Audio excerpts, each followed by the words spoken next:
Ben Bernanke asked this week if there could ever be a Cyprus-style levy on depositors, as has been proposed there. He says very unlikely. Is it that simple, though? Jim Rickards of Tangent Capital Partners, author of Currency Wars, is here with a slightly nuanced view on this. So, Jim Rickards, Ben Bernanke says that is very unlikely that depositors would ever be taxed. If anything, in times of crisis, the government has ramped up the amount that are covered by FDIC insurance. Right. He's right about that, right? You wouldn't see a direct tax on nobody is stealing more money from bank depositors than Ben Bernanke. The amount of theft in depositors in the United States is orders of magnitude greater than Cyprus. But let me explain. Cyprus is at least doing it honestly, potentially. We'll see how this deal plays out. The deal's not final yet. Right. But the proposal, as you know, was to put this basically a 10% tax on large deposits, 6 3/4 on small deposits. Just take the money out of your account. Directly. Right. One-time tax, we're stealing. Correct. Ben Bernanke has a better technique, which is keep interest rates at zero. For this stage of a recovery, normalized interest rates should be maybe around 2–3%.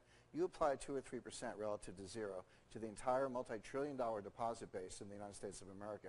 That's a $400 billion per year wealth transfer from savers to bankers so they can pay themselves bigger bonuses or make crazy bets. So there are 3 ways to steal from depositors. One is tax it, which is what Cyprus is doing. One is inflation, which is what Bernanke is trying to do, but is not there yet. And the third is zero interest rate policy, where I pay you nothing, and then let the banks use your money for free and go out and make crazy loans. So he's stealing more money from depositors than Cyprus. So are you saying that while Cyprus is debating a tax that would amount to, I think, €6 billion they're trying to raise, right, Ben Bernanke has a tax of $400 billion on savers? $400 billion per year. Now, this has been going on for several years. This is going to add up to $1 trillion over time that would have gone into the pockets of savers so they could invest, so they could spend some of it, et cetera. People rely on them for their retirement. This is looting everyday Americans, teachers, firemen, retirees, 82-year-old widows who, they don't want to gamble in the stock market. Why should an 82-year-old put her money in the stock market? She wants to leave it in the bank, and she gets zero thanks to Ben Bernanke. That's a wealth transfer from that depositor to Jamie Dimon and JP Morgan, who, so they can go out and do the London whale bet.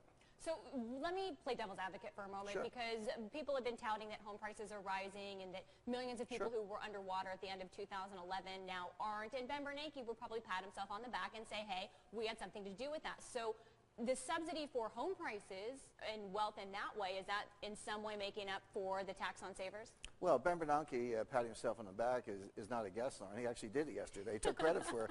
Look, these are bubbles. So you print $1 trillion and pass it around. It's going to show up somewhere. It's not showing up in velocity or turnover. It's not showing up in GDP. Fourth quarter GDP was 0.1%. You couldn't find it under a microscope.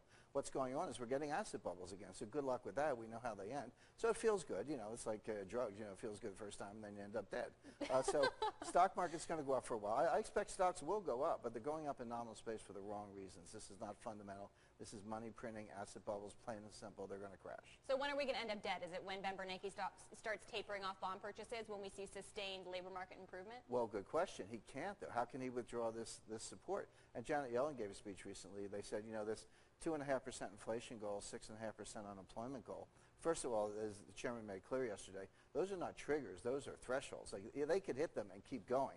So you could get to 3.5% inflation and even 6 or 5.5% unemployment, and they could keep going. Janet Yellen said recently, you have to do both. So you could have a world of 4% inflation, but unemployment is still 7.5%. As far as the Fed's concerned, they're going to keep easing, or at least keep rates at zero. So this is going to go on for a long time. It's going to go on for a long time, and still, we see the dollar doing well right now. Right. So why is it that whenever anything gets crazy in Cyprus or wherever, the dollar just always benefits? Well, it does, because it's the biggest asset market in the world. See, in normal times, you spread your assets around in different asset classes, different currencies, different markets. When people panic, they say, what's the safest thing? So they rush into treasuries, and that gives a boost to the dollar. Now, this is not what the chairman wants. The chairman wants the dollar to go down. That just means he has to print more. If you want something and you don't get it, you have to try harder. So Bernanke's, $1 trillion a year trying harder. But the other thing is, this is where the currency wars come in, again, because Japan is devaluing. The UK is devaluing. Not everybody can devalue against everybody at once. Somebody has to be stronger. Right. The euro's been strong. I've been saying that for a long time. But right now, the dollar's strong because the yen's going down and sterling's